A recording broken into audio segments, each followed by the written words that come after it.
강남의 겨울은 유난히 차가웠다.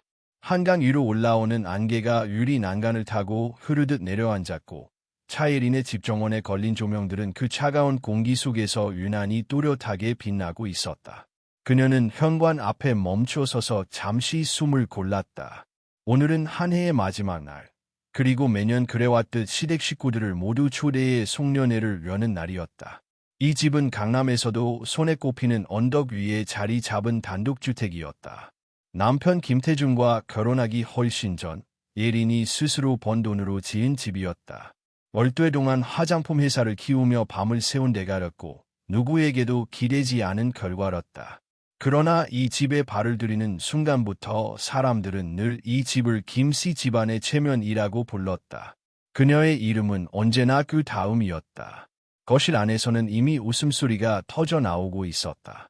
친척들이 하나둘 도착해 고급 소파에 앉아 있었고 테이블 위에는 호텔에서 공수해온 음식들이 정갈하게 놓여 있었다. 예린은 직원에게 마지막으로 동선을 확인하고 와인병의 온도를 점검한 뒤 안으로 들어섰다. 거실 한가운데 가장 좋은 자리에 김명자 여사가 앉아 있었다. 자주색 한복에 윤이 나는 진주 목걸이, 그 목걸이는 불과 한 달 전 예린이 직접 골라 생신 선물로 드린 것이었다. 김명자는 마치 이 집의 주인인 것처럼 등을 깊숙이 소파에 기대고 앉아 있었다. 그녀의 옆에는 큰며느리 한민정이 바짝 붙어 앉아 있었다. 민정은 손놀림이 분주했다. 시어머니의 다리를 주물러주며 런신 웃음을 흘리고 귓가에 무언가를 속삭일 때마다 김명자의 얼굴에는 만족스러운 미소가 번졌다. 예린이 들어서는 순간 그 미소는 미묘하게 굳어졌다. 주최자라는 사람이 표정이 그래. 손님들 다 왔는데. 김명자의 첫 마디였다. 예린은 잠시 멈칫했지만 곧 고개를 숙였다. 밖에서 정원 조명 점검하느라 조금 신경을 썼어요. 어머님 컨디션은 괜찮으세요? 그 말이 끝나기도 전에 민정이 부드러운 목소리로 끼어들었다. 동서는 참 그런 걸 뭐 그렇게까지 직접 챙겨요. 이런 건 사람들 쓰면 되는 거지. 동서는 원래 이런데 예민하잖아. 말은 부드러웠지만 어딘가 미묘하게 비틀린 어조였다. 김명자는 그 말을 기다렸다는 듯 고개를 끄덕였다. 그러니까 말이다. 민정이 봐라. 힘들어도 늘 웃고 사람 대하는 데 정이 있잖아. 돈은 없어도 마음이 따뜻해. 그 순간 예린의 손에 들린 와인잔이 아주 미세하게 흔들렸다. 그녀는 아무 말도 하지 않았다. 이런 말은 처음이 아니었기 때문이다. 지난 3년 동안 김명자의 입에서 돈과 정은 언제나 분리되어 언급되었고 그 기준은 늘 예린을 향해 있었다. 손님들이 자리를 채우자 분위기는 한층 무르익었다. 시골에서 올라온 친척들, 태준의 지인들, 강남에서 알고 지내는 몇몇 사업가들까지 거실은 사람들로 가득 찼다. 김명자는 이 순간을 기다렸다는 듯 자리에서 일어났다. 손에는 와인잔이 들려 있었다. 오늘 이렇게 다 모인 김에 한마디 해야겠네요. 사람들의 시선이 자연스럽게 그녀에게 쏠렸다. 김명자는 민정의 손을 꼭 잡아 끌어 자신의 옆에 세웠다. 이 아이가 우리 큰며느리예요. 집은 넉넉하지 않아도 어른 공경할 줄 알고 효심 하나는 정말 최고예요. 매달 빠짐없이 반찬이며 약이며 챙겨오고 오늘도 이 스카프를 선물해줬어요. 그녀는 낡은 실크 스카프를 번쩍 들어 보렸다. 몇만 원이면 살 수 있는 물건이라는 걸 이 자리에 있는 사람들 중 절반은 알고 있을 터였다. 하지만 김명자의 눈에는 그 스카프가 세상 무엇보다 값져 보였다. 어색한 박수가 흘러나왔다. 그때 한 친척이 조심스럽게 입을 열었다. 그럼 예린이는요? 이렇게 큰 집에서 모시고 살고 다 챙겨드리는데 요즘 세상에 이런 며느리 흔치 않잖아요. 순간 거실의 공기가 멎은 듯했다. 예린은 숨을 죽인 채 김명자를 바라보았다. 아주 잠깐이라도 그녀를 감싸는 말이 나오길 바랐던 자신이 어리석다는 걸 알면서도 김명자는 입술을 삐죽이며 고개를 저었다. 돈 얘기는 하지 맙시다. 돈이 다가 아니에요. 정이 없는 돈은 종이 조각이랑 다를 게 뭐 있나요? 예린이는 바쁘다는 핑계로 얼굴 보기도 힘들고 아침에 나가 밤에 들어오면서 내가 아픈지 어떤지 한 번을 안 물어봐요. 돈만 주면 며느리 도리는 다 했다고 생각하는 거죠. 말 한마디 한마디가 예린의 가슴을 정확히 찔렀다. 주변에서는 웅성거림이 일었다. 동정과 판단이 뒤섞인 시선들이 그녀를 향했다. 예린은 반사적으로 태준을 바라봤다. 그는 소파 끝에 앉아 휴대폰 화면만 내려다보고 있었다. 마치 이 상황이 자신과는 무관한 일인 것처럼. 그 순간 예린의 안에서 무언가가 조용히 무너졌다. 분노라기보다는 깨달음에 가까웠다. 지난 3년간 그녀를 붙잡고 있던 며느리로서의 책임이라는 이름의 끈이 아무 소리 없이 끊어져 버렸다. 그녀는 와인잔을 들어 단숨에 비웠다. 쓴맛이 혀에 남았지만 머릿속은 이상할 만큼 맑아졌다. 파티는 끝까지 이어졌다. 웃음과 건배, 형식적인 인사 속에서 예린은 마치 유령처럼 그 자리를 오갔다. 모두가 돌아간 뒤 집안은 거짓말처럼 조용해졌다. 넓은 거실에 남은 것은 어질러진 잔과 희미하게 남은 향수 냄새뿐이었다. 예린은 천천히 계단을 올라 침실로 향했다. 발코니 문을 열자 차가운 바람이 얼굴을 스쳤다. 한강의 불빛이 유리처럼 반짝이고 있었다. 이 집은 그녀의 인생 그 자체였다. 그런데도 이곳에서 그녀는 가장 외로운 사람이었다. 그녀는 침대에 앉아 휴대폰을 들었다. 은행 앱을 열자 익숙한 이름이 화면에 떠올랐다. 김명자. 매달 자동이체로 설정된 생활비 500만 원. 예린의 손가락이 잠시 멈췄다. 그리고 아주 조용히 해지 버튼을 눌렀다. 그 순간 그녀는 알았다. 오늘 밤을 기점으로 이 집의 공기가 완전히 달라질 것이라는 것을. 그리고 더 이상 이전으로 돌아갈 수 없다는 것도. 차예린은 새벽 3시에 깨어났다. 침실의 조명이 꺼져 있었고 한강 건너편에서 희미하게 들어오는 불빛만이 방안을 어슴푸레하게 비추고 있었다. 그녀는 이불을 걷고 천천히 일어나 발코니 문을 열었다. 차가운 공기가 얼굴을 스치자 몸이 움찔했지만 그것이 오히려 그녀를 더욱 또렷하게 깨어나게 했다. 그녀는 밤하늘을 가만히 올려다보았다. 어릴 적 전북 군산의 한 오래된 한옥에서 살던 시절이 떠올랐다. 겨울이면 창호지 틈으로 들어오는 바람에 떨면서도 어머니는 이불을 아이들에게 덮어주고 자신은 꾹꾹 웅크려 잠을 청하곤 했다. 그 시절 예린은 항상 마음속으로 다짐했다. 엔드아포즈. 언젠가 나는 엄마처럼 살지 않을 거야. 나는 내 힘으로 따뜻한 집을 가질 거야. 엔드아포즈. 그 약속을 지키기 위해 그녀는 치열하게 살았다. 고등학교를 졸업하자마자 서울로 올라와 낮에는 백화점 화장품 매장에서 일하고 밤에는 나간대학을 다녔다. 25세 만든 첫 번째 뷰티 브랜드는 실패로 끝났지만 포기하지 않고 다시 일어섰다. 그리고 32, 엘메라는 브랜드로 드디어 성공을 거두었다. 3년 만에 연매출 500억을 돌파했고 강남의 언덕이 이 집도 그 성과 중 하나였다. 하지만 그녀는 단 한 번도 그 성공을 자랑한 적이 없었다.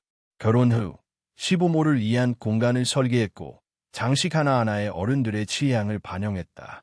시어머니가 나는 시골에서 도시 음식은 입에 안 맞아라고 말하면 셰프에게 특별히 요청해 된장찌개부터 집밥 스타일로 바꿨다. 밤마다 온도를 다르게 조절했고 고급 안마의자도 어머니 전용으로 마련했다.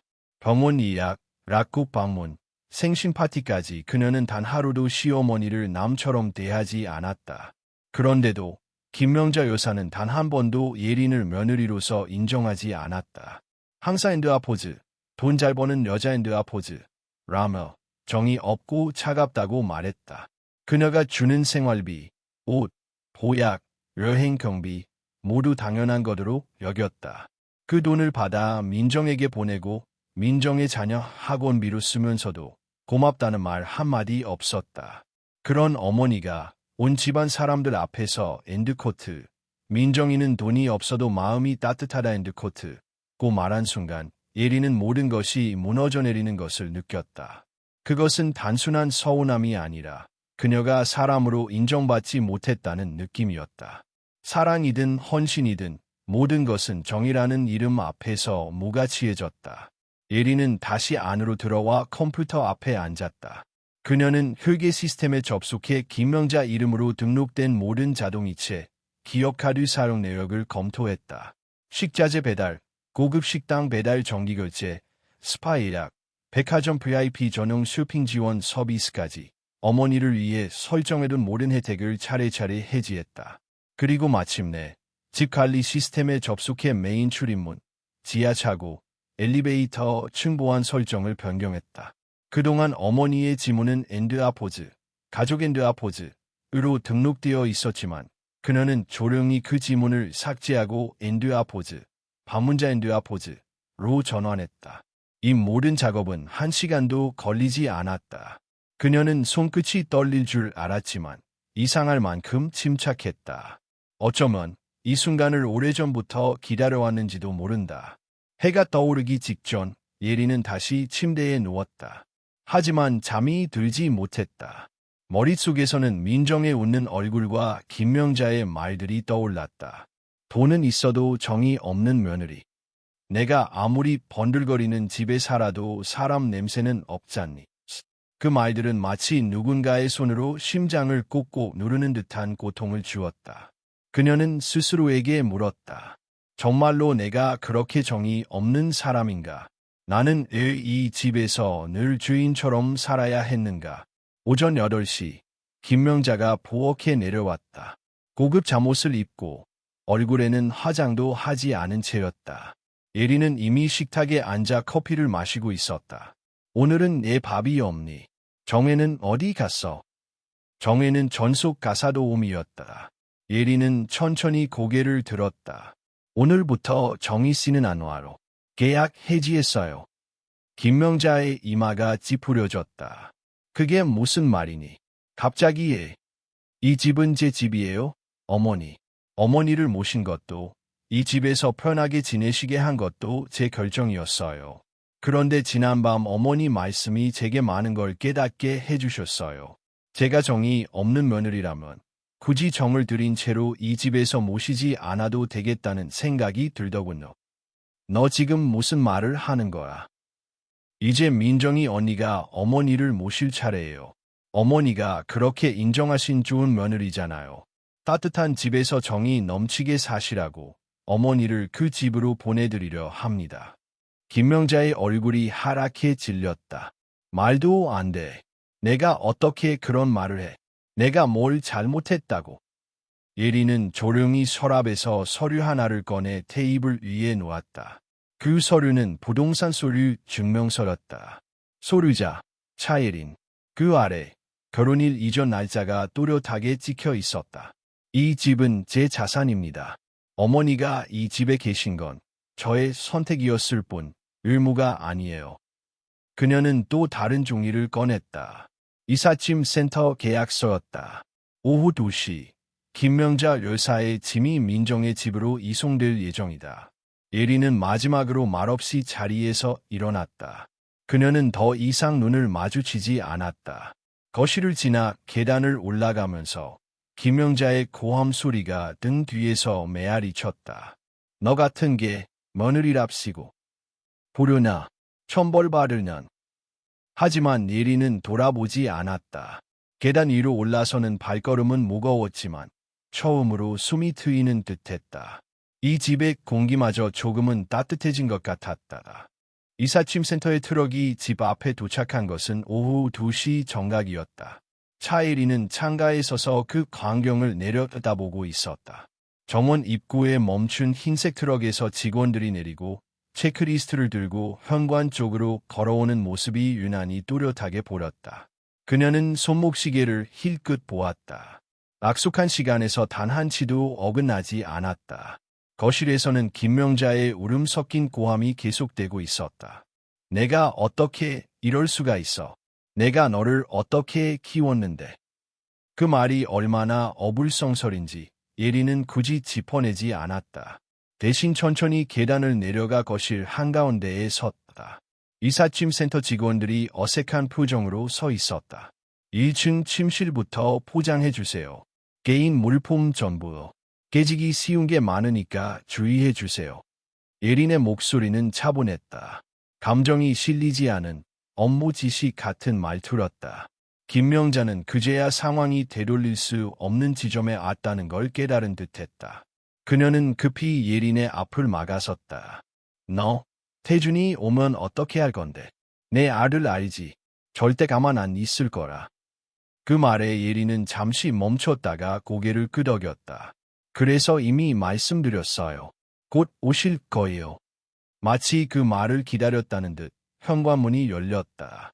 김태준이 헐레벌떡 들어왔다. 얼굴은 창백했고 숨은 가쁘게 차 있었다. 이게 무슨 일이야? 엄마 짐을 싸. 그는 예린과 어머니 그리고 이삿짐 센터 직원들을 번갈아 보며 상황을 파악하려 애썼다. 김명자는 기다렸다는 듯 태준의 팔을 붙잡았다. 봐라, 내 마누라가 나를 집에서 내쫓는다. 이 집이 내 집 아니나. 태준의 시선이 예린에게로 향했다. 그는 입술을 달싹이며 말했다. 예린아, 이건 너무한 거 아니야. 아무리 그래도 엄마잖아. 예린은 그를 똑바로 바라보았다. 지난 몇 년간 그녀가 가장 많이 봐온 표정이었다. 난처함과 회피, 그리고 책임을 지지 않겠다는 태도가 섞인 얼굴. 태준 씨, 어제 어머니가 친척들 앞에서 제게 뭐라고 하셨는지 들었어요. 그건 그냥 엄마가 술김에. 아니에요. 그건 술 때문이 아니에요. 어머니는 늘 그렇게 생각하셨어요. 저는 돈만 내는 사람, 정 없는 며느리였죠. 태준은 아무 말도 하지 못했다. 예린은 말을 이었다. 어머니가 원하시는 게 뭔지 분명히 하셨어요. 돈이 아니라 정이 있는 집, 민정 언니네가 그 집이잖아요. 저는 그 선택을 존중하는 거예요. 그래도 이렇게 갑작스러운 건 어머니의 말이었고, 저는 그 결과를 실행하는 것뿐이에요. 예린은 가방에서 작은 종이 하나를 꺼내 태준에게 내밀었다. 민정의 주소와 연락처, 그리고 오늘 이사 일정이 적혀 있었다. 이미 언니한테도 말씀드렸어요. 어머니 간다고. 김명자의 얼굴이 일그러졌다. 민정이한테 내가 무슨 자격으로? 예린은 조용히 대답했다. 어머니가 가장 믿는 며느리잖아요. 어머니 말씀대로라면 그 집이 훨씬 따뜻할 거예요. 이삿짐 센터 직원들이 움직이기 시작했다. 고급 옷들이 하나둘 상자에 담겼고 명품 가방과 구두들이 보호 포장지에 쌓여 옮겨졌다. 1층 침실은 순식간에 텅 비어갔다. 그 방은 원래 예린이 어머니를 위해 가장 햇빛이 잘 드는 곳으로 골라준 방이었다. 김명자는 소파에 주저앉아 흐느꼈다. 하지만 그 울음에는 후회보다 분노가 더 많이 섞여 있었다. 두고 봐라, 차예린. 내가 이렇게 나를 내쫓은 대가를 반드시 치르게 될 거다. 예린은 그 말을 듣고도 아무 반응을 보이지 않았다. 대신 휴대폰을 들어 마지막으로 확인했다. 현관 출입 시스템 변경 완료, 기존 지문 삭제. 그녀와 가사도미의 지문만 등록되어 있었다. 짐이 모두 실린 뒤 직원들이 고개를 숙였다. 출발하겠습니다. 예린은 고개를 끄덕였다. 김명자는 마지막으로 집 안을 둘러보았다. 대리석 바닥, 넓은 거실, 한강이 내려다 보이는 창, 자신이 당연히 누려온 공간이었다. 그러나 그 모든 것이 이제는 그녀의 것이 아니었다. 집 앞에는 택시가 대기하고 있었다. 예린이 불러둔 것이었다. 어머니, 차 준비해 두었어요. 김명자는 이를 악물고 택시에 올랐다. 문이 닫히는 순간 그녀는 창문 너머로 예린을 노려보았다. 정없이 사는 인생, 오래 못 간다. 택시는 곧 출발했다. 트럭이 그 뒤를 따랐다. 목적지는 마포구의 오래된 아파트, 하민정과 김민석 부부가 사는 곳이었다. 집 안에는 정막이 내려앉았다. 태준은 현관에 서서 한동안 움직이지 못했다. 이렇게까지 할 필요 있었어. 예린은 신발을 벗으며 대답했다. 필요했어요. 그리고 이제 시작이요. 그 말의 의미를 태준은 이해하지 못했다. 아니, 이해하려 하지 않았다. 그 시각, 마포구의 한 아파트 단지 앞 트럭이 멈춰 섰다. 한민정은 잠옷차림으로 내려와 그 광경을 보고 얼어붙었다. 산처럼 쌓인 상자들, 그리고 택시에서 내리는 김명자의 모습. 어머니, 이게 다 뭐예요? 김명자는 울음을 터뜨리며 민정에게 매달렸다. 그년이 날 쫓아냈어. 내가 나 좀 데리고 살아야겠다. 민정의 얼굴이 굳어졌다. 그녀는 상자들을 바라봤다. 자신의 집에는 이 짐을 둘 공간이 없다는 걸 누구보다 잘 알고 있었다. 엘리베이터는 고장 나 있었다. 직원들은 계단으로 짐을 옮기기 시작했다. 네 번째 상자를 옮길 즈음 민정의 얼굴에는 짜증이 서서히 떠올랐다. 그 순간 김명자는 아직 몰랐다. 자신이 그토록 따뜻하다고 믿었던 집이 얼마나 차갑고 좁은지, 그리고 진짜 겨울은 이제부터 시작이라는 것을. 한민정의 아파트는 마포구의 오래된 복도식 주택 단지에 있었다. 좁은 주차장을 지나 계단을 오르자 콘크리트 벽면에 검게 번진 곰팡이 자국이 보였고 계단 난간에는 고무장갑과 걸레가 널브러져 있었다. 김명자는 짐을 옮기며 그 풍경을 바라보다가 고개를 돌렸다. 심장이 묘하게 불편하게 뛰었다. 어머니, 럭이에요. 민정이 문을 열었다. 현관문이 삐걱 소리를 내며 열렸다. 좁고 긴 복도의 양쪽 벽에는 어린 조카들의 낙서 자국이 남아 있었고 냉장고와 세탁기가 주방 공간을 거의 다 차지하고 있었다. 가구들은 낡았고 바닥장판은 군데군데 들떠 있었다. 김명자는 한 손으로 가슴을 짚었다. 이게 정말 자신이 살아야 할 공간이라는 사실이 믿기지 않았다. 짐은 어디다 놓지? 이삿짐센터 직원이 물었다. 민정은 난처한 얼굴로 거실을 가리켰다. 우선은 거기다 쌓아두세요. 아직 방을 정리 못해서. 트럭에서 옮겨온 상자들이 거실에 하나둘 쌓이기 시작했다. 금세 공간이 포화되었다. 아이들이 앉아있던 작은 소파마저 치워야 했고 테이블 위에는 짐이 덮였다. 어머니, 방은 작은 방 써요. 원래 애들 공부방인데 책상 치우고 이불 펴드릴게요. 민정은 그렇게 말하면서도 눈치를 살폈다. 김명자는 침묵한 채 방 안을 들여다보았다.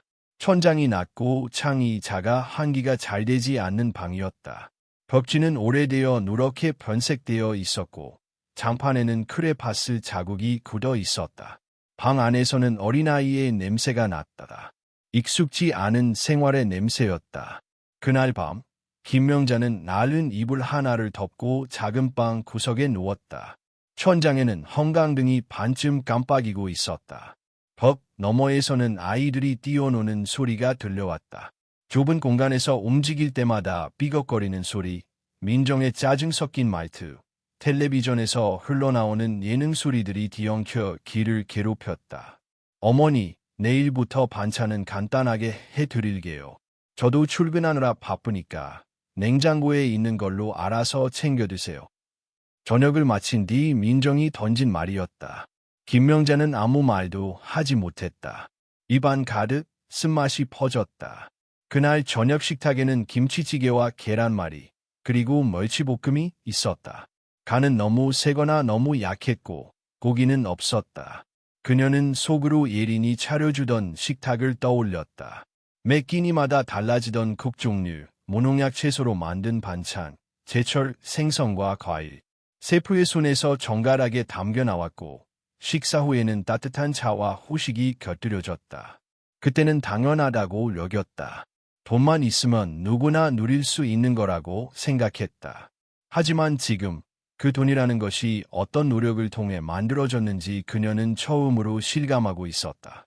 며칠이 지나자 그녀의 몸에도 변화가 생겼다. 허리는 자꾸만 결렸고 앉았다 일어날 때마다 무릎이 욱신거렸다. 따뜻한 물이 나오는 시간이 정해져 있어 샤워도 마음대로 하지 못했다. 화장실은 가족 전원이 함께 써야 했고 그 안에서 들리는 민정의 남편 민석의 큰 코 고는 소리에 잠에서 자주 깨곤 했다. 어머니, 이불 개 좀 해주세요. 나갔다 오면 빨래 널어주시면 좋고. 민정은 점점 예전처럼 공손하지 않았다. 말투는 명령처럼 변했고 무표정한 얼굴은 짜증이 잦았다. 집안의 공기는 늘 눅눅했고 창문을 열면 내부의 소음이 그대로 들어왔다. 그러던 어느 날 김명자는 습관처럼 화장품을 찾았다. 예린이 사준 고급 크림과 앰플이 들어있던 화장품 가방. 상자 속을 뒤져도 그것들은 보이지 않았다. 대신 약국에서 산 흔한 보습제와 민정이 쓰던 로션 하나가 놓여 있었다.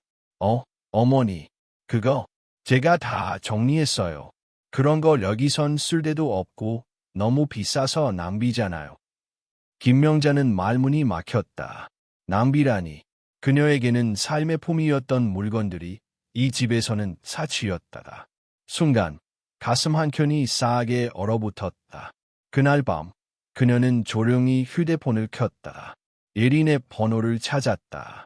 손가락이 떨려 번호를 누르지 못하고 결국 메신저를 열었다. 마지막 대화는 한 달 전 생신 축하 메시지였다.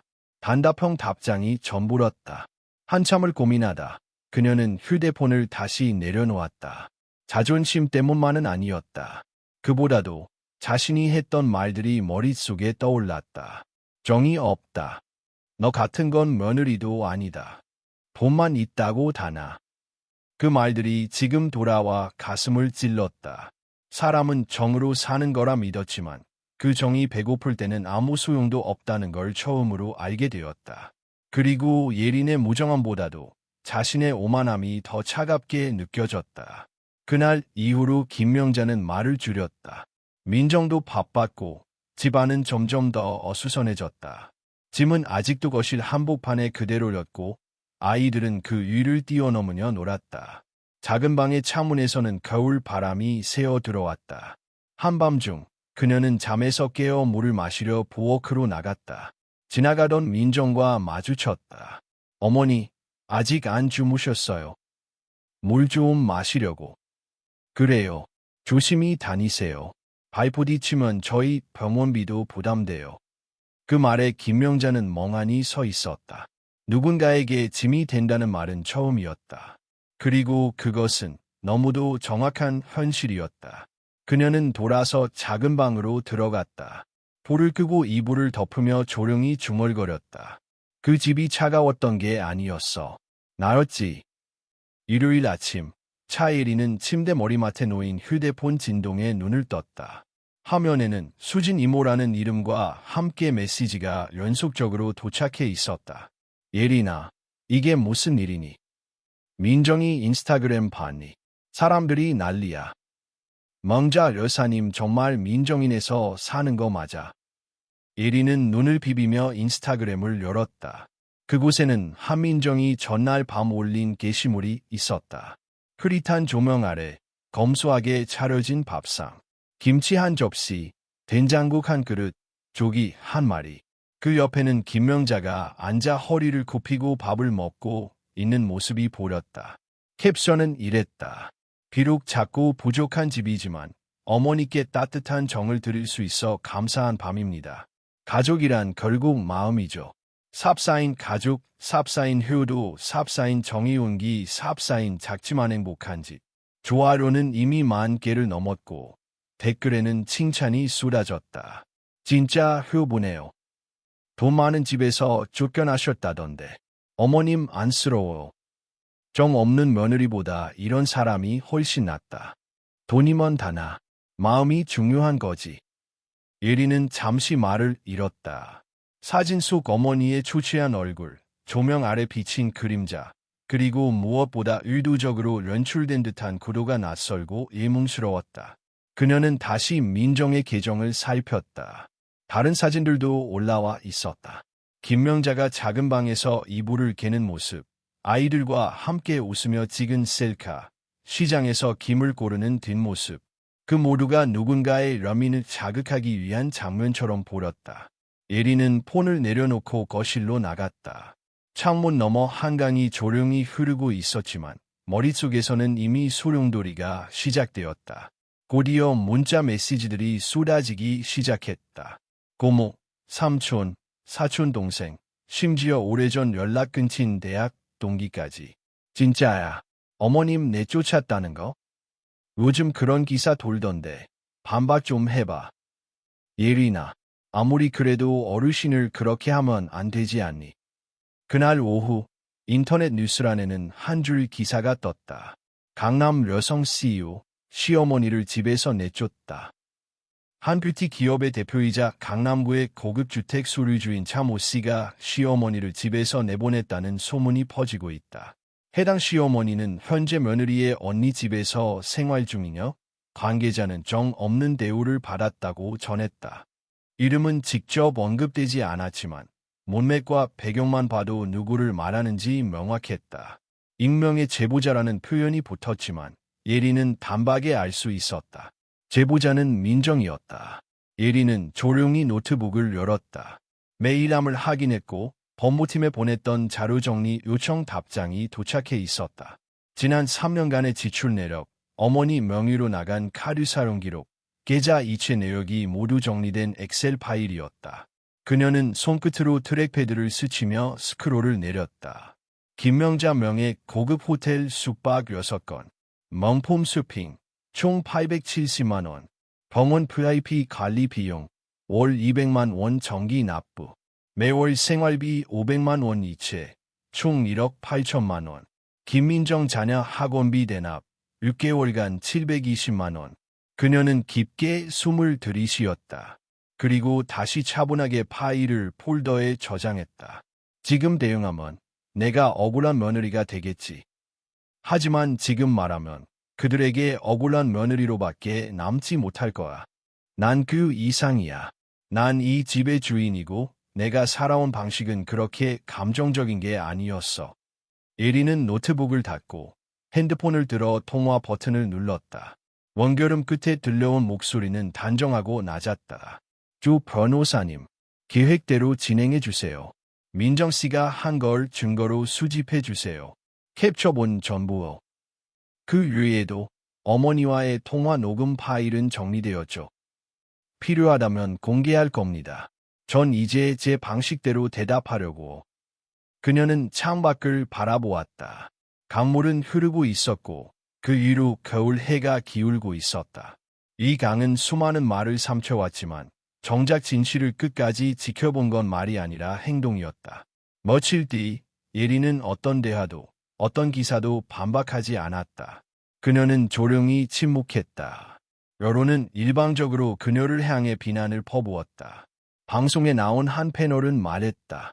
요즘 젊은 며느리들 돈만 있으면 된다는 식으로 가족을 대하잖아요. 우리가 살던 적 많은 시대와는 다릅니다. 댓글창엔 욕설과 분노가 넘쳐났다. 보려냐? 집 있어도 인간성은 없네. 돈은 많아도 마음은 가난하다. 그러나 예리는 반응하지 않았다. 그녀는 단 한마디도 하지 않았고 단 하나의 게시물도 올리지 않았다. 그 대신 조용히 정확하게 법과 시간의 언어로 대응을 준비하고 있었다. 그녀는 알고 있었다. 여론은 쉽게 끓고 쉽게 식는다. 중요한 건 타이밍이 아니라 팩트였다. 그리고 그 팩트는 모든 칼보다도 더 깊고 정확하게 상처를 남길 수 있다는 것을. 며칠 동안 인터넷과 SNS는 예린의 이름으로 떠들썩했다. 수많은 댓글과 기사, 커뮤니티 게시글 속에서 그녀는 불효 며느리, 돈만 아는 사람이라는 꼬리표를 달고 있었다. 그러나 예리는 단 한 번도 글 하나를 올리거나 해명하지 않았다. 그녀의 침묵은 날카로운 칼날처럼 오히려 사람들의 호기심과 분노를 더 자극했다. 예리는 사무실에 앉아 법무팀이 정리한 자료를 하나하나 검토했다. 지난 3년 동안 김명자 여사에게 지급한 생활비, 민정과 그녀의 자녀 학원비, 고급 식품과 의류 서비스 비용, 모든 기록이 정확히 문서화되어 있었다. 증거사진, 문자 메시지, 은행 송금 내역, 카드 영수증까지. 각 항목에는 날짜와 금액이 명확히 적혀 있었고 누가 어떤 서비스를 받았는지도 기록되어 있었다. 그녀는 모니터 화면을 바라보며 속으로 되뇌었다. 말은 아무리 빠르게 퍼져도 사실을 넘어설 수는 없다. 이제 중요한 것은 여론이 아니라 증거였다. 그날 오후 예리는 조용히 변호사 조에게 전화를 걸었다. 조 변호사님, 민정이와 그 계정에서 수집할 수 있는 모든 자료를 확보해 주세요. SNS 게시물 캡처, 댓글, 메시지 모두요. 그리고 어머니와의 통화 녹음도 정리해 주세요. 이 대표님, 이미 준비하고 있습니다. 이번에는 계획대로 진행하면 여론까지 통제할 수 있습니다. 예린은 함원 너머에서 법률 전문가의 목소리를 듣는 동안 침착하게 다음 단계를 머릿속에 정리했다. 과거의 감정에 휘둘리지 않고 논리와 증거로 대응하는 것, 이것이 그녀가 살아남는 방법이었다. 그날 밤 집에 돌아온 예린은 한참 동안 거실 창가에 서 있었다. 강남의 불빛이 멀리 반짝였다. 그녀의 손에는 작은 공책 하나가 들려 있었다. 이 공책에는 지난 몇 년간 기록한 메모가 빼곡히 적혀 있었다. 시어머니의 말투, 민정과의 대화, 각종 요청과 부탁, 모든 사건의 시간과 장소, 그녀의 감정까지 상세히 기록되어 있었다. 내가 이런 노트를 쓰는 이유는 단 하나. 다시는 아무도 나를 이용하지 못하게 하기 위해서. 그녀는 그렇게 적혀 있었다. 며칠 후 민정이 더욱 적극적으로 여론전을 펼쳤다. 인스타그램, 페이스북, 커뮤니티 게시판을 통해 김명자의 사진과 따뜻한 집에서 행복하게 지내는 어머니라는 메시지를 반복적으로 올렸다. 사람들은 점점 예린을 비난했다. 그러나 예린은 이번에는 반응하지 않았다. 대신 법무팀에게 지시한 대로 모든 증거를 체계적으로 정리했다. 그녀는 단순히 증거를 모으는 것이 아니라 이를 전략적으로 공개할 계획이었다. SNS에 한번 반박하면 그 반박이 다시 공격이 될 수 있다는 것을 잘 알고 있었다. 따라서 그녀는 법적 증거와 여론을 동시에 통제할 수 있는 시점을 기다렸다. 어느 날 오후, 예린은 조용히 사무실로 출근했다. 직원들에게 지시한 후 혼자 회의실에 앉아 지난 모든 메시지와 은행 내역, 카드 영수증을 다시 확인했다. 민정과 김명자의 요청과 행동, 예린이 제공한 모든 지원과 헌신, 그리고 민정이 올린 게시물과 댓글까지 대조했다. 각 항목마다 날짜와 증거 파일이 링크되어 있었고 민정이 연출한 내용과 실제 사실의 차이가 한눈에 보였다. 그녀는 화면을 바라보며 스스로에게 다짐했다. 여론은 잠시 불탈 수 있다. 하지만 증거는 말보다 강하다. 한번 공개되면 그들은 감히 나를 공격할 수 없다. 그날 밤 예린은 집으로 돌아와 조용히 명자 여사와 통화했다. 목소리는 평온했지만 그 안에는 단호함이 담겨 있었다. 어머니, 며칠 동안 어머니의 사진과 게시물을 봤어요. 그리고 민정이의 SNS도 확인했습니다. 모두 기록으로 남길 겁니다. 저는 증거를 가지고 있습니다. 그동안 저를 비난하고 모든 것을 왜곡한 부분도 포함됩니다. 김명자는 잠시 침묵했다. 평생 자신이 주도권과 권위를 가지고 살아왔지만 지금 이 순간만큼은 목소리가 떨렸다. 그게 내 말이 무슨 뜻이야? 어머니, 저는 더 이상 감정에 휘둘리지 않습니다. 사실과 증거가 곧 힘입니다. 제가 준비한 증거들은 모두 정리되어 있으며 필요하다면 공개될 수 있습니다. 통화가 끝나고 예린은 거실에 앉아 창밖을 바라보았다. 겨울 한강은 여전히 차가웠지만 그녀의 마음은 예전보다 훨씬 단단해졌다. 며칠 뒤 민정이 올린 게시물은 계속해서 확산되었지만 예린은 기다렸다. 여론이 절정에 다다를 때 그녀가 준비한 증거를 한번 공개하면 반박할 여지가 없었다. 그녀는 단순히 반응하지 않고 시간과 증거를 자신의 편으로 만들고 있었다. 그녀는 알았다.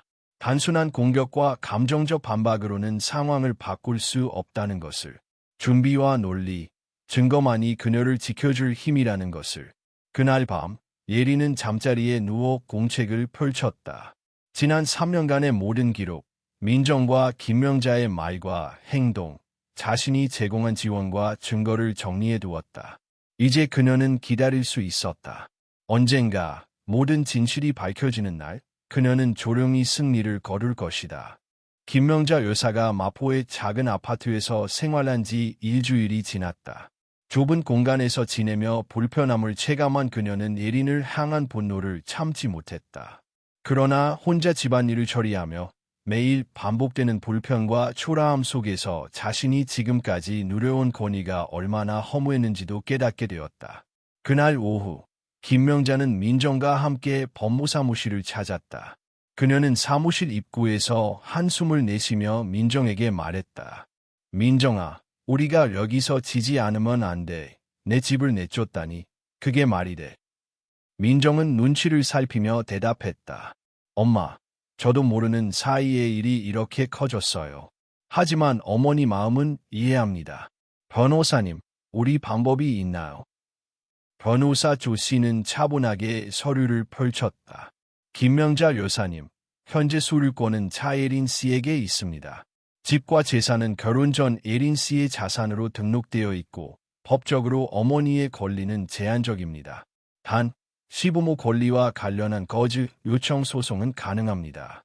다만 이 소송에서 승소하려면 어머니가 실질적으로 집에 거주해야 했다는 사실과 결혼 생활 중 예린 씨가 의무를 다하지 않았다는 증거를 제출해야 합니다. 김명자는 잠시 침묵했다. 머릿속에서 지난 3년간의 일들이 떠올랐다. 예린이 매달 지급한 생활비, 고급 식사, 병원 예약, 여행 비용까지. 자신이 누린 혜택은 전부 예린의 선의와 노력으로 이루어진 것이었다. 그럼 우리가 이긴다고 장담할 수 있는 거예요. 변호사는 고개를 저었다. 아니요. 현재 증거만 놓고 보면 예린 씨에게 유리합니다. 다만 여론과 어머니의 상황을 부각시키는 전략을 통해 판사의 판단에 영향을 줄 수 있습니다. 김명자는 긴 한숨을 내쉬었다. 그녀는 돌아오는 길, 민정에게 중얼거렸다. 이건 단순한 법률 문제가 아니야. 이제는 전략 싸움이야. 우리도 준비해야 해. 그날 밤, 예린은 집에서 조용히 법무팀과 화상회의를 진행했다. 그녀는 지난 며칠 동안 수집한 자료를 하나하나 확인하며 민정이 SNS에 올린 게시물과 댓글을 대조했다. 조 변호사님, 이제 시작할 때입니다. 여론이 극에 달했으니 모든 자료를 동시에 공개하십시오. 은행 송금 기록, 문자 메시지, 통화 녹음, SNS 게시물까지 모두 포함해서요. 조 변호사는 차분하게 고개를 끄덕였다. 대표님, 준비 완료했습니다.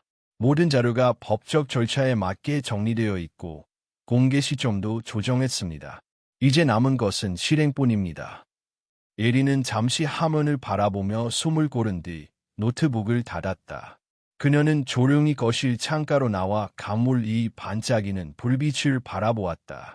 겨울의 한강은 여전히 차가웠지만 그녀의 마음속은 차분하고 단단했다. 말보다 강한 것은 행동이다. 증거보다 강한 것은 준비된 전략이다. 며칠 후 법원에서 첫 번째 조정기일이 열렸다. 김명자와 민정은 예린을 상대로 거주 요청 소송을 제기했다. 그들은 증거로 과거 예린이 김명자에게 제공한 금전 지원과 생활비 일부를 제시했다. 그러나 변호사 조 씨는 이미 예린의 자료를 체계적으로 정리해 두었고 법원에 제출했다. 자료에는 예린이 지난 3년 동안 제공한 모든 지원 내역, 민정과 자녀에 대한 금전적 지원, 그리고 김명자가 직접 지출한 기록까지 포함되어 있었다. 이 자료를 기반으로 예린은 법적 의무를 다했음을 명확히 증명했다. 판사는 자료를 검토하며 질문했다.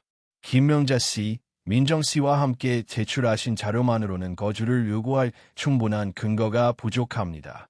차예린 씨의 소유권과 지난 지원 내역을 고려할 때 현 상황에서 요구가 받아들여질 가능성은 낮습니다. 김명자는 입술을 깨물었다. 그녀는 이 판결이 자신이 상상한 것과 다르다는 것을 알았다. 민정은 말없이 고개를 떨구었다. 어머니, 괜찮아요. 민정이 조심스럽게 말했다.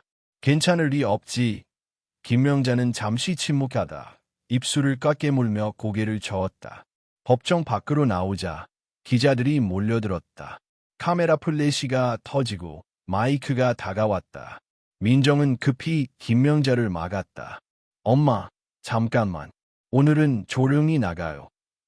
김명자는 기자들의 질문에 제대로 대답하지 못했다. 그 순간 예린의 변호사가 자료 정리를 마치고 기자들에게 배포했다. 은행 송금 내역, 문자 기록, SNS 게시물 캡처, 통화 녹음까지 포함된 요약 자료였다. 기자들은 한동안 말을 잃었다. 예린이 매달 정기적으로 지원했음을 보여주는 명확한 증거와 민정이 연출한 따뜻한 집 이미지가 사실과 다르다는 기록이 공개된 것이다. 몇 시간 후 온라인에는 새로운 기사가 올라왔다.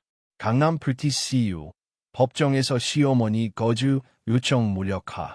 차예린 씨가 지난 3년간 모든 지원 내역과 증거를 법원에 제출했다. 법원은 예린 씨의 수리권과 정기적 지원 기록을 확인 후 김명자 여사의 요구를 받아들일 수 없다고 판결했다. 여론은 다시 반전되기 시작했다. 한때 예린을 비난하던 댓글은 점차 조용해졌고 일부 네티즌은 사과와 지지를 표했다. 예린은 뉴스를 읽으면서도 조용히 있었다. 그녀는 알고 있었다. 오늘 승리는 단지 시작일 뿐이며 앞으로 민정과 김명자가 남아있는 전략적 공격을 어떻게 처리할지가 더 중요한 과제라는 것을. 그날 밤 예린은 거실 창가에 서서 따뜻한 차를 홀짝이며 다짐했다. 내가 싸우는 것은 단순히 나를 위해서가 아니다. 진실과 정의, 그리고 내 삶의 주체성을 지키기 위해서다. 법원의 판결 후 예린의 마음속에는 이상한 차분함이 자리 잡았다. 그녀는 승리했다는 사실보다 앞으로 펼쳐질 단계가 더욱 중요하다는 것을 알고 있었다. 민정과 김명자는 이미 법정에서 실패했지만 그들의 SNS와 여론전은 아직 끝나지 않았다. 예린은 계획대로 모든 자료를 공개할 시점을 기다렸다. 그날 아침 예린은 사무실로 출근하자마자 조 변호사에게 지시했다. 오늘 오후 모든 자료를 언론과 SNS에 동시에 공개하십시오. 지난 3년간 제가 어머니와 민정에게 지원한 내역, 통화 녹음, 메시지, SNS 게시물, 은행 송금 기록을 포함해서요. 조 변호사는 이미 모든 자료를 정리해 두고 있었다. 준비된 자료는 날짜와 금액, 상황 설명이 꼼꼼하게 기록되어 있었고 민정이 올린 사진과 게시물, 댓글까지 비교할 수 있도록 배열되어 있었다. 오후 2시 예린의 법무팀은 기자들에게 자료 패키지를 배포했다. 기자들은 놀라움을 금치 못했다. 공개된 내용에는 다음과 같은 사실이 포함되어 있었다. 김명자에게 매달 지급된 생활비와 고급 식사, 병원 VIP 비용, 민정과 그녀의 자녀 학원비, 의류, 여가 활동 비용, 민정이 SNS에 올린 사진과 게시물의 실제 배경 및 연출 여부, 예린과 김명자의 통화 녹음 파일에서 드러난 요구와 대화 내용. 기자들은 화면 속 자료를 보며 서로 속삭였다. 일부는 직접적으로 질문했다. 이번 자료가 사실이라면 기존에 퍼진 보류 며느리라는 평가는 어떻게 받아들여야 합니까? 차예린 씨는 지난 3년간 법적, 재정적 책임을 다했습니다. 법원에서도 확인되었습니다. 뉴스와 SNS는 즉시 반응했다. 몇 시간 만에 예린의 이름은 다시 긍정적 여론으로 뒤바뀌었다. 그간 예린을 비난하던 네티즌들은 게시물을 삭제하거나 사과를 남겼고 일부는 진정한 hö보라는 표현을 사용하기 시작했다. 민정은 모니터 앞에서 얼굴이 굳어 있었다. 그녀가 올린 따뜻한 지게 이미지는 더 이상 설득력이 없었다. 모든 게시물과 댓글이 증거로 공개되자 이제 민정과 김명자는 여론을 조작할 수 없었다. 김명자는 한참 동안 말없이 앉아 있었다. 이번에는 법정 패배와 더불어 자신의 위신과 권위가 동시에 무너졌음을 실감했다. 그녀는 마음속 깊이 지난 선택과 말들이 얼마나 큰 대가를 초래했는지를 깨달았다. 예린은 기자들과의 인터뷰를 피하지 않았다. 카메라 앞에서 그녀는 조용하지만 단호하게 말했다. 저는 단지 가족의 일부로서 책임을 다했을 뿐입니다. 지난 3년간 지원과 관심을 제공했고 그 기록은 모두 남아 있습니다. 어떤 공격과 왜곡에도 사실과 증거는 그 무엇보다 강합니다. 그녀의 목소리는 감정적이지 않았다. 그러나 단호함과 명료함이 현장에 있던 모두에게 전달되었다. 기자들은 그녀의 자료와 말에 주목했고 그날 저녁 주요 뉴스와 포털 사이트에는 차예린 3년간 증거 공개로 불명예의 반전이라는 제목의 기사가 올라왔다. 민정과 김명자가 의도적으로 연출한 SNS 게시물과 사진이 실제와 다르다는 사실이 드러나자 네티즌들의 반응은 폭발적이었다. 뭐뭐 댓글은 신랄했다. 돈만 있다고 모든 게 해결되는 게 아니구나. 정이 없다고 비난받았지만 진정한 정은 행동과 증거에 있네요. 민정과 김명자, 진짜 속임수였군요. 예리는 모니터 속 반응을 묵묵히 바라보며 다짐했다. 여론을 장악하는 순간 그녀의 마음속에는 새로운 계획이 떠올랐다. 단순한 승리가 아니라 앞으로의 대응과 가족 관계 정리에 필요한 모든 조치를 준비해야 했다. 그날 밤 집으로 돌아온 예리는 거실에 앉아 공책을 꺼냈다. 지난 3년간 기록해둔 모든 사건과 감정, 민정과 김명자의 행동, 자신의 지원 내력과 법적 근거를 다시 정리했다. 이제 그녀는 단순히 증거를 공개하는 것에서 나아가 가족 내 권리와 책임, 그리고 자기 삶의 주체성을 확립하는 전략을 완성했다.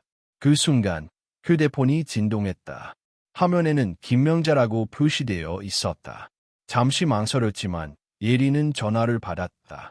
예린 씨, 오늘 공개된 자료 다 사실인가요? 김명자의 목소리는 떨리고 있었다.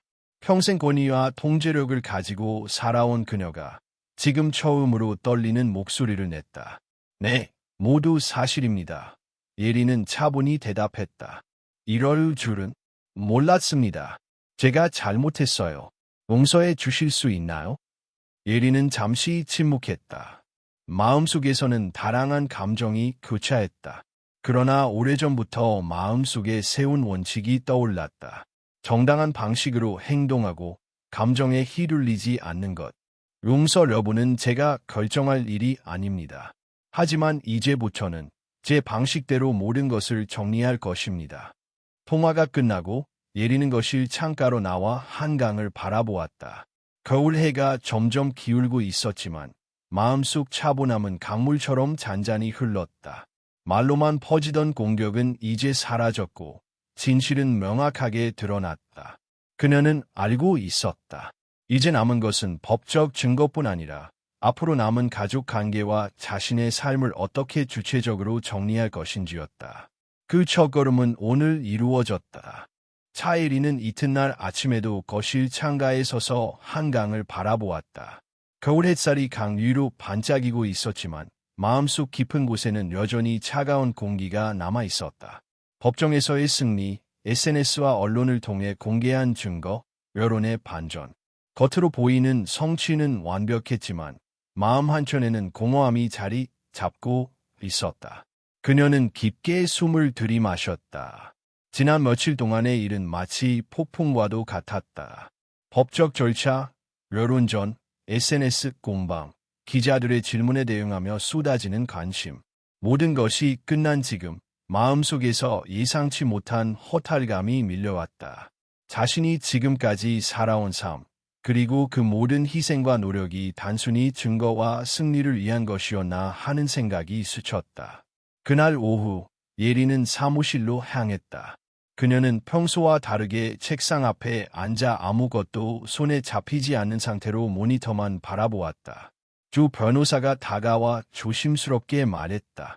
대표님, 오늘은 잠시 쉬시는 게 좋겠습니다. 지난 며칠 동안 너무 많은 일을 하셨고 몸과 마음 모두 지쳐 계십니다. 예리는 고개를 저었다. 괜찮아요. 다 끝났으니 이제 마음을 정리하려고. 하지만 마음속 공허함은 쉽게 사라지지 않았다. 화면 속 자료를 한참 동안 바라보며 그녀는 지난 3년간 자신이 감정과 책임 속에서 살아왔던 기억들을 떠올렸다. 매달 김명자에게 보낸 생활비, 민정과 자녀를 위해 준비한 학원비와 의류, 병원 예약과 여행. 그 모든 것들은 사랑과 의무감으로 행한 일이었지만 이제는 법적 증거와 기록으로만 남아 있었다. 그녀는 휴대폰을 들었다. 화면에는 작은 알림 하나가 떠 있었다.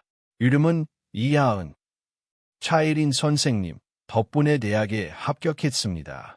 정말 감사합니다. 예리는 화면 속 문자를 몇 번이고 읽었다.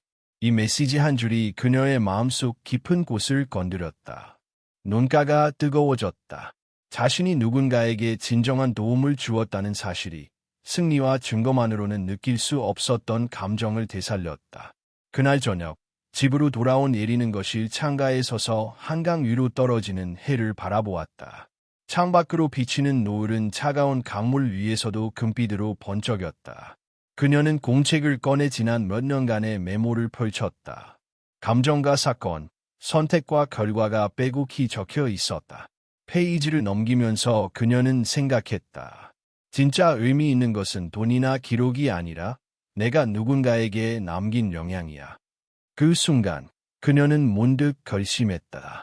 앞으로 자신이 할 일은 단순히 과거의 잘못을 바로잡는 것이 아니라 작은 힘으로라도 누군가에게 희망을 주는 삶을 살아가는 것이라고. 이하은처럼 보이지 않는 곳에서 누군가가 그녀의 손길로 성장하고 있다는 사실은 그녀에게 새로운 목표와 에너지를 주었다. 며칠 후 예리는 이하은과 직접 만나는 시간을 가졌다. 작은 카페에서 마주 앉아 예리는 웃으며 말했다. 합격 축하해요. 내가 열심히 노력한 결과야. 하지만 내가 잘할 수 있도록 조금 도와준 건 나니까 그 점도 잊지 말고. 이하은은 얼굴을 붉히며 고개를 끄덕였다. 선생님, 정말 감사드립니다. 선생님 덕분에 꿈을 향해 한 발짝 다가갈 수 있었어요. 예리는 잠시 말을 멈추고 창밖을 바라보았다. 그녀의 시선에는 더 이상 차가운 강물만이 있는 것이 아니었다. 먼 곳에서 반짝이는 도시의 불빛 속에 살아있는 희망과 새로운 시작이 느껴졌다. 그날 밤, 집으로 돌아온 예리는 침실에 앉아 하루를 되돌아보았다. 지난 몇 년간 자신이 느낀 외로움과 상처, 그리고 방금 느낀 작은 희망이 교차했다. 이제 그녀는 알았다. 인생에서 중요한 것은 단순한 승리나 증거가 아니라 삶 속에서 스스로를 지키고 다른 이에게 긍정적인 영향을 남기는 것이라는 사실을. 창밖을 바라보며 예리는 다짐했다. 이제 나는 나를 위한 삶을 살 거야. 그리고 내가 할 수 있는 만큼 누군가에게 희망을 전할 거야. 과거의 상처와 싸움은 끝났고 새로운 시작이야. 그날 밤, 차예린의 마음은 오랜만에 평온했다. 법정에서의 승리와 여론의 반전, 증거 공개로 얻은 외적 성취보다 작은 생명의 성장과 내면의 깨달음이 그녀에게 진정한 힘이 되었다. 겨울이 서서히 끝나고 강남의 햇살은 이전보다 부드럽게 집 안으로 들어왔다. 차예린은 아침 일찍 거실 창가에 서서 창밖을 바라보았다. 강물 위에 비치는 햇살이 반짝이는 것을 보며 마음속에 자리 잡은 차가운 공기가 조금씩 사라지는 것을 느꼈다. 지난 몇 달간의 사건들, 법정에서의 싸움, 여론전, 증거 공개 모든 것이 끝났다. 이제 남은 것은 정리와 새로운 삶을 향한 준비였다. 그날 아침, 예리는 서재에서 김명자 여사에게 보낼 편지를 작성했다. 편지에는 단호하지만 차분한 문장으로 그녀의 결정과 마음을 담았다. 어머니, 지난 시간 동안 저희 관계에서 있었던 모든 일들을 되돌아보았습니다. 저는 그간 어머니를 위해 최선을 다했습니다. 이제부터는 저의 삶을 지키며 서로의 선택을 존중하는 방향으로 나아가고자 합니다. 제가 보낸 지원은 어머니께 감사와 존중을 담은 것이었으며 그 마음은 변함없습니다. 앞으로도 건강하시고 평안하시길 바랍니다. 편지를 봉투에 넣고 작은 봉헌금을 첨부했다. 금액은 크지 않았지만 어머니가 생활하는 데 부족함이 없도록 실질적인 도움이 될 수 있는 수준이었다. 그녀는 편지를 문 앞에 두고 살짝 흔들며 닫았다. 그리고 조용히 집 안을 둘러보았다. 그동안 법적 증거와 여론전을 준비하느라 어지럽혀진 서류와 자료들은 모두 정리되어 있었다. 모든 것이 정돈되면서 마음속도 차분해졌다. 그날 오후, 예리는 김명자와 민정이 있는 마포 아파트를 방문했다. 민정은 여전히 긴장한 얼굴이었지만 예린을 맞이하며 조용히 안내했다. 김명자는 문 앞에 서서 예린을 바라보았다. 눈빛에는 여전히 복잡한 감정이 담겨 있었지만 예린의 단호한 태도 앞에서는 아무 말도 할 수 없었다. 어머니, 편지를 받으셨나요? 예린이 조용히 물었다. 김명자는 잠시 눈을 깜빡였다. 그리고 고개를 끄덕였다. 네, 읽었어요. 많이 생각하게 됐습니다. 예린은 미소를 지었다. 화려하지 않은, 그러나 따뜻한 미소였다. 그녀는 어머니에게 더 이상 무엇을 요구하지 않았다. 단지 서로의 선택을 존중하며 앞으로 나아가자는 마음이었다. 그 후 예린은 민정과 함께 어머니를 간단한 식사로 초대했다. 작은 테이블에 국과 밑반찬 몇 가지를 올리고 편안한 분위기에서 이야기를 나누었다. 예리는 어머니와 민정에게 과거의 불편한 감정이나 원망을 꺼내지 않았다. 대신 앞으로의 계획과 서로의 역할에 대해 담담히 이야기했다. 이제는 각자의 삶을 존중하면서 필요한 지원만 주고받도록 합시다. 과거의 일은 지나간 일이고 중요한 것은 앞으로입니다. 민정은 조용히 고개를 끄덕였다. 김명자 여사는 말없이 국을 집어들고 천천히 식사를 시작했다. 그녀의 눈빛에는 이제야 깨달음이 담겨 있었다. 자신이 스스로 만들어낸 허령과 오만이 얼마나 많은 것을 망가뜨렸는지, 그리고 예린이 보여준 인내와 단호함이 얼마나 큰 힘이었는지 이해하기 시작했다. 며칠 후 예린은 이하은을 다시 만났다. 이제는 대학생이 된 그녀와 함께 카페에 앉아 차를 마시며 이야기를 나누었다. 이하은은 밝은 얼굴로 말했다. 선생님, 덕분에 새로운 시작을 할 수 있었어요. 저도 앞으로 누군가에게 도움이 되는 사람이 되고 싶어요. 예린은 따뜻하게 웃었다. 잘했어요. 하지만 기억하세요. 누군가를 돕는다는 건 단순히 돈이나 물질이 아니라 관심과 행동, 그리고 마음을 보여주는 거예요. 내가 지금 이렇게 성장한 건 너 자신의 노력 덕분이지만 함께한 사람들의 손길도 있다는 것을 잊지 마세요. 이하은의 눈빛이 반짝였다. 예린은 이 순간 자신이 쌓아온 지난 시간의 의미를 다시 느꼈다. 승리와 증거, 법정과 여론전은 단지 과정이었고 진정한 의미는 살아가는 과정 속에서 남에게 긍정적인 영향을 미치고 자신을 지켜내는 것이었다. 며칠 뒤 집으로 돌아온 예린은 거실 창가에 서서 강물을 바라보았다. 창밖으로 비치는 겨울 햇살은 따뜻하게 그녀의 얼굴을 스쳤다. 그동안 느껴왔던 외로움과 상처는 여전히 남아 있었지만 그 자리에는 새로운 희망과 결심이 자리 잡았다. 예린은 마음속으로 다짐했다. 이제 나는 나를 위해, 그리고 내가 도울 수 있는 이들을 위해 살 것이다. 과거의 상처와 싸움은 끝났고 앞으로는 나만의 길을 걸을 것이다. 그녀는 깊게 숨을 들이쉬며 창밖 강물 위로 반짝이는 햇살을 바라보았다. 마음속에서 차분한 평화가 퍼져나왔다.